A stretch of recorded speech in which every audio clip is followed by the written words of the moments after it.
स्वागत है NCSC-IS दिल्ली में। यहाँ पाए expert guidance, current affairs updates और प्रीलिम्स मेंस के लिए डिटेल्ड इनसाइट्स। अभी सब्सक्राइब करें और अपने IS ड्रीम की शुरुआत करें। जियोलॉजी एक वैज्ञानिक विषय के रूप में विकसित हुआ, जिसमें कई प्रमुख व्यक्तियों ने अद्वितीय और प्रभावशाली योगदान दिया। निकोलस स्टेनो को जियोलॉजी के संस्थापकों में से एक माना जाता है। उन्होंने पहाड़ों पर पाए गए समुद्री फॉसिल्स का अध्ययन करते हुए स्ट्रैटिग्राफी के कई मूलभूत सिद्धांत दिए। उनका लॉ ऑफ सुपरपोजिशन ये कहता है कि बिना छेड़छाड़ वाली चट्टानों की परतों में सबसे पुरानी परत नीचे होती है और सबसे नई परत ऊपर। उन्होंने प्रिंसिपल ऑफ ओरिजिनल हॉरिजॉन्टैलिटी भी प्रस्तावित किया, जो बताता है कि सेडिमेंट की परतें मूल रूप से क्षैतिज रूप में जमा होती है। स्टेनो के कार्यों ने सेडिमेंट्री रॉक्स की संरचना और निर्माण को समझने की नींव रखी। अब्राहम वर्नर ने चट्टानों और खनिजों के वर्गीकरण में महत्वपूर्ण योगदान दिया। उनकी क्रिस्टलोग्राफी की पढ़ाई ने खनिजों के विभिन्न रूपों को परिभाषित किया। उन्होंने जियोलॉजी को एक व्यवस्थित विज्ञान के रूप में आगे बढ़ाने में बड़ी भूमिका निभाई। वर्नर ने नेपच्यूनस थ्योरी का समर्थन किया, जो कहती थी कि सभी चट्टानें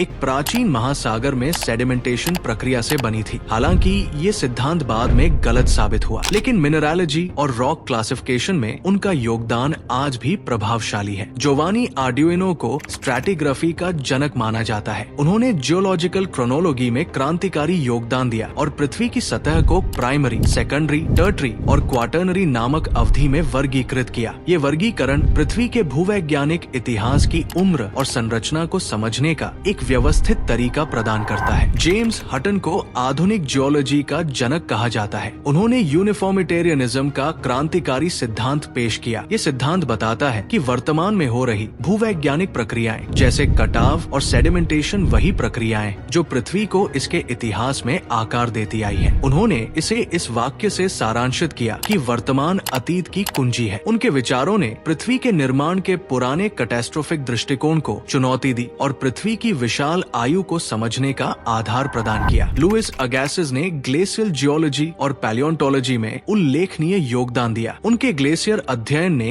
एक प्राचीन आइस एज की धारणा को प्रस्तुत किया, जब पृथ्वी के बड़े हिस्से बर्फ की चादरों से ढके हुए थे। उन्होंने फॉसिल फिशेस और फ्रेश वाटर फिशेस पर व्यापक शोध किया। उनके प्रयास पृथ्वी के जलवायु इतिहास और जीवों की समझ को विस्तार देते हैं। विलियम निकोल ने पेट्रोग्राफी यानी चट्टानों और जीवाश्मों के सूक्ष्म अध्ययन की शुरुआत की। वो निकोल प्रिज्म के आविष्कार के लिए प्रसिद्ध है, जो खनिजों के ऑप्टिकल प्रॉपर्टीज का अध्ययन करने में मदद करता है। उनकी विधियों ने जियोलॉजिस्ट्स को चट्टानों और खनिजों की संरचना को सूक्ष्म स्तर पर समझने का अवसर दिया। हेनरी क्लिफ्टन सॉर्बी ने विलियम निकोल के कार्य को आगे बढ़ाया। उन्होंने माइक्रोस्कोपिक टेक्निक्स का उपयोग करके रॉक्स और क्रिस्टल्स के आंतरिक संरचनाओं का अध्ययन किया। सॉर्बी ने खनिजों की क्रिस्टलोग्राफी पर शोध किया, जिससे उनके निर्माण में शामिल भौतिक और रासायनिक प्रक्रियाओं की समझ विकसित हुई। उनकी खोजों ने आधुनिक जियोलॉजिकल माइक्रोस्कोपी की नींव रखी। चार्ल्स लायल ने जियोलॉजी के सिद्धांतों को लोकप्रिय बनाने में महत्वपूर्ण भूमिका निभाई। उन्होंने अपनी प्रसिद्ध पुस्तक प्रिंसिपल्स ऑफ जियोलॉजी प्रकाशित की। लायल ने हटन के यूनिफॉर्मिटेरियन विचारों को विस्तृत किया और इस बात के प्रमाण दिए कि पृथ्वी को आकार देने वाली प्रक्रियाएं लंबे समय तक धीरे धीरे चलती रहती है। उन्होंने टर्टरी जियोलॉजिकल फॉर्मेशंस को इयोसीन, ओलिगोसीन, मायोसीन और प्लायसीन जैसे 4 भागों में विभाजित किया। ये शब्द आज भी सेनोजोइक एरा के कालखंड को परिभाषित करने के लिए उपयोग किए जाते हैं। इन वैज्ञानिकों के सामूहिक कार्यों ने जियोलॉजी को एक सख्त वैज्ञानिक विषय में बदल दिया। उनके योगदानों ने पृथ्वी की संरचना, प्रक्रियाओं और इतिहास को समझने में मानवता को गहराई से मदद की। फॉसिल्स के अध्ययन से लेकर चट्टानों के माइक्रोस्कोपिक विश्लेषण